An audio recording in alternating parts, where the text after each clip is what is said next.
우리 폐암으로 해서 가장 큰 게 뭐예요? 숨쉬기가 힘든 거예요. 암덩어리가 커지게 되면은 활동할 수 있는 범위가 좁아진단 말이에요. 산소를 흡입할 수 있는 양이 줄어들죠. 조금만 걸어도 숨이 차가지고 헐떡거리고, 또 어떤 경우는 아예 산소를 꽂고 있어야 되는. 그리고 암덩어리가 커지게 되면 흉통이 나오죠. 그건 정말 아주 심한 통증이 나와요. 유전자를 조절할 수 있는 음식이 폐암에서는 중요해요. 어떤 것들이 있냐면요,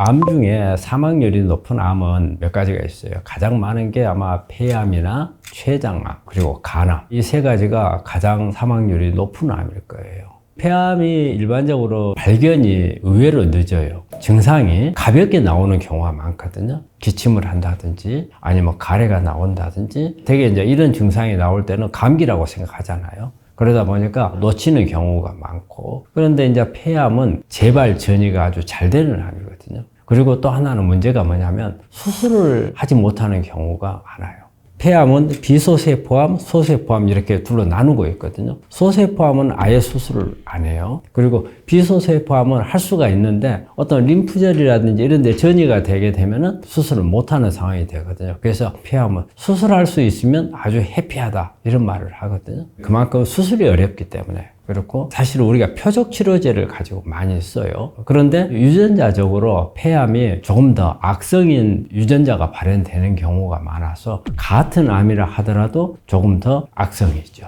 그렇기 때문에 폐암이 사망률이 높은 원인이 되는 겁니다. 우리 폐암으로 해서 고통을 하는 것은 가장 큰 게 뭐예요? 숨쉬기가 힘든 거예요. 암덩어리가 커지게 되면은 활동할 수 있는 범위가 좁아진단 말이에요. 그래서 우리가 숨을 들이마시고 내쉴 때 산소를 흡입할 수 있는 양이 줄어들죠. 조금만 걸어도 숨이 차가지고 헐떡거리고, 또 어떤 경우는 아예 산소를 꽂고 있어야 되는. 그리고 암덩어리가 커지게 되면 흉통이 나오죠. 그건 정말 아주 심한 통증이 나와요. 그래서 상당히 힘들어하는 그런 부분이고, 뇌 전이가 됐다든지 이런 경우에는 이제 두통이라든지 같이 올 수 있는 그런 부분이 돼요. 그래서 가장 힘든 거는 일단 호흡곤란이에요.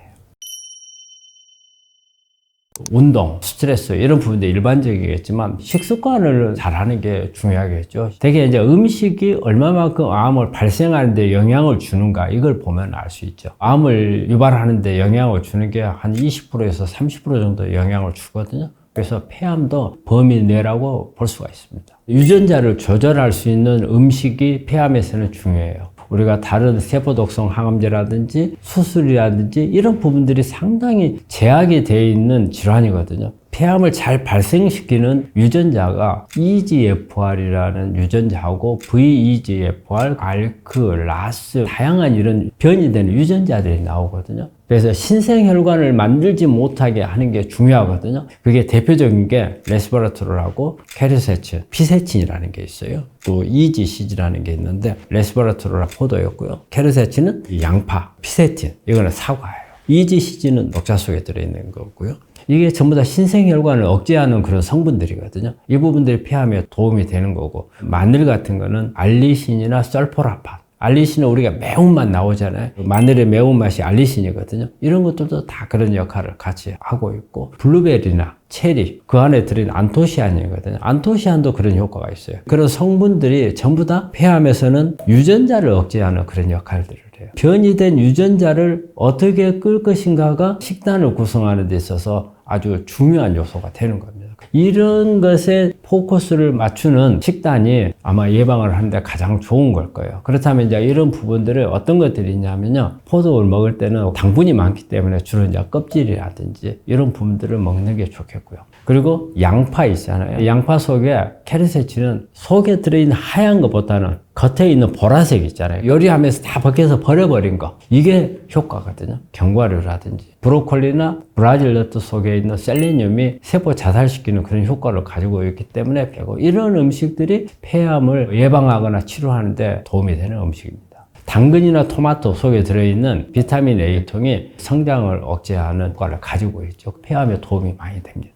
오랜 세월 동안 음식에서 맛도 돋궈주고 풍미를 느끼게끔 해주는 게 양념이잖아요. 근데 그 양념들이 거의 대부분 다 이게 항암작용이 있다는 거예요. 예를 들어가지고 몇 개를 보자면 후추 같은 경우도 항암작용이 있어요. 그 다음에 생강 속에 진저롤이 그런 작용을 하고 있고, 캡사이신 속에 들어있는 고추도 그런 역할을 하고 있고, 마늘, 이런 부분들이 다 우리가 양념 재료들이잖아요. 우리 양념을 어떻게 잘 먹는가, 항암 치료하는 과정에 있어서 상당히 중요한 부분.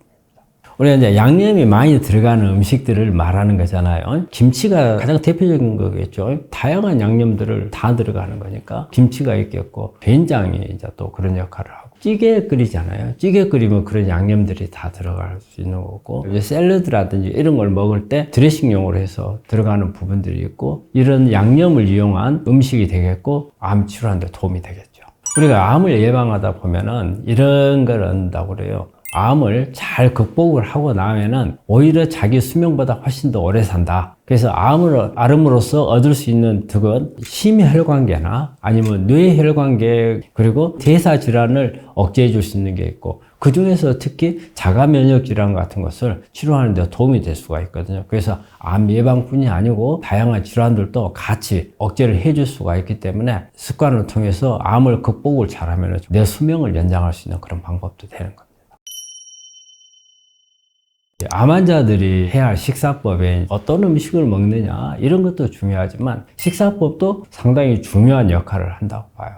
제가 강조하는 가장 첫 번째 식사법은 저는 무조건 소식이라고 그래요. 적게 먹어야 된다. 우리가 소식이라고 하는 것은 내가 필요한 양보다 더 적게 먹으라 이야기가 아니거든요. 내가 내 몸에 딱 필요한 양이 소식입니다. 내가 배부르다는 것은 내가 몸에 필요한 양보다 약간은 오버가 되어 있습니다. 왜냐하면 내가 굶었을 때 쓰기 위해서 저축분을 만들어 놓거든요. 이것까지 우리는 몇 끼 먹을 때마다 얹혀서 먹고 있어요. 그러면 저장해야 될 부분을 빼자 이거죠. 그럼 우리 하루에 딱 그 필요한 양이 나온다는 거죠. 이게 소식입니다. 어떤 통계적으로 나와 있는 것보다는 제 생각은 평소에 내가 먹었던 것에 3분의 2에서 4분의 3 정도가 가장 좋지 않나. 소식이 가장 좋은 식습관이 되겠고, 그 외에 이제 여러 가지들이 나와 있잖아요. 거꾸로 식단. 거꾸로 식단도 괜찮아요. 배가 고팠을 때 밥을 먼저 먹으면 탄수화물이 몽땅 들어오잖아요. 그렇기 때문에 채소라든지 과일을 먼저 먹어서 위를 채워버리게 되면 밥을 먹는 양을 줄일 수 있다는 거죠. 즉 탄수화물을 줄일 수 있다는 거잖아요. 거꾸로 식단도 권장할 만하고요. 간헐적 단식이 있죠. 16시간을 굶고 8시간을 먹는 이런 개념. 아침, 점심, 저녁 굶고, 아니면 점심, 저녁, 아침 굶고, 이런 방법을 사용하는 경우도 간헐적 단식이 되거든요. 사람마다 취향이 조금씩 달라요. 제가 추천하는 것은 아침, 점심을 먹고 저녁 굶는 걸 저는 권해요. 왜냐하면 저녁을 먹고 나서는 할 일이 별로 없거든요. 자는 일밖에 없어요. 그런데 실천하기가 쉽진 않아요. 왜냐하면 저녁을 굶으면 저녁에 허기가 져가지고 잠을 못 자는 사람들이 있어요. 그래서 이런 사람들은 오히려 점심, 저녁을 하고 아침을 굶는, 직장인들은 여기에 또 많이 적응이 돼 있어요. 아침 안 먹는 사람 많잖아요. 일종의 간헐적 단식을 하고 있는 거나 마찬가지이기 때문에 간헐적 단식을 하는 것도 하나의 방법이고, 탄수화물을 줄이고 지방을 많이 했을 경우에는 정상세포는 에너지를 충분히 공급을 받고, 암세포는 공급을 받지 않고 굶게 되는 그런 효과를 나타내는 거거든요. 그런데 여기서 중요한 거는 저탄고지 할 때는 탄수화물을 최대한 줄여야 된다는 겁니다. 탄수화물 먹으면서 지방을 많이 먹는다. 그거는 효과가 전혀 없습니다. 아마 이런 방법이 가장 좋은 식습관 권장할 만한 것들입니다. 암 환자들은 잘 자는 게 아주 중요해요. 그래서 수면이라는 게 어떻게 보면은 치료하는 데 있어서 큰 역할을 한다고 봐야 됩니다. 자료들 보면은 우리 환자들 한 40% 정도에서 불면증이 있다고 그래요. 근데 제가 임상에서 경험한 바로 보면은 한 60% 되는 것 같아요. 여기에는 요인들이 있을 수밖에 없잖아요. 암이라는 진단을 받아서 앞으로 미래, 내 목숨이 어떻게 될 건지, 내가 지금부터 암 치료하는 동안 내 가족들을 어떻게 먹고 살 건지, 심리적인 요인뿐이 아니고 수술을 받았다든지 할 경우에는 통증, 부작용이나 후유증, 그리고 항암이라든지 방사선에 의한 고통, 이런 부분들이 다 불면증을 유발하는 원인이 되거든요. 그래서 어떻게 해서든지 수면을 잘 하도록 본인 스스로 노력을 해야 됩니다. 그래서 여기에는 여러 가지 음식도 관여를 하고 생활 습관도 관여를 하고, 안 되면 약을 좀 복용을 한다든지 아니면 기능식품을 복용을 한다든지, 정 안 되면 심리치료를 받아야 될 그런 상황도 될 수가 있습니다. 불면증을 해결하는 데 있어서 여러 가지 방법도 있겠지만 음식도 상당히 영향을 주는 부분이 있거든요. 대표적으로 우리가 알려진 음식은 상추죠. 여기에는 락투세린이라는 상추 속에 성분이 있어요. 이게 잠을 도와주는 그런 역할을 하고, 요즘에 상추를 이용을 해서 수면제를 만든 제품도 기능식품으로 나와 있는 것도 있더라고요. 그리고 의외로 바나나가 그런 역할을 해요. 바나나 속에는 우리 몸에 진정을 시켜주는 트립토판이라는 성분이 있어요. 그래서 바나나를 자기 전에 너무 많이 먹지 말고요. 하나 정도 이렇게 먹고 자면은 조금 도움이 될 수가 있고요. 그리고 카모마일이요. 카모마일은 우리 진정작용이 있잖아요. 그래서 카모마일을 한 잔 하고 주무시면은 훨씬 더 잠이 올 수가 있고, 어떤 멜라토닌을 높일 수 있는 기능식품도 있으니까 그런 부분도 같이 이용을 해보면 더 좋을 수 있죠.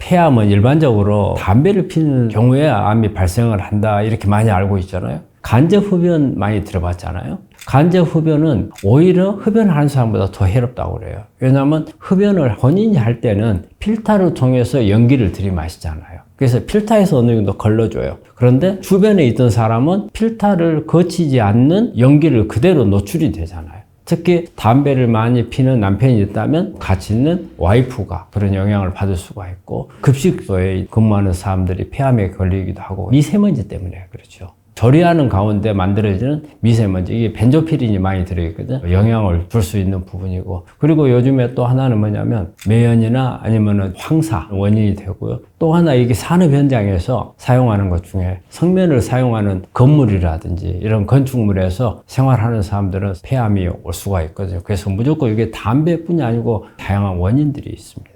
폐암하고 관련해서 환자들한테 꼭 말하고 싶은 것은 항상 마스크를 좀 잘했으면 좋겠어요. 코로나 때 마스크를 쓰는 습관이 많이 일상화됐잖아요. 그런데 우리나라는 유달리 다른 나라에 비해서 매연도 많고 황사라든지 공해가 많은 나라거든요. 폐를 좀 보호하기 위해서는 마스크를 꼭 좀 쓰는 게 가장 좋은 방법이 아닌가 그렇게 생각합니다.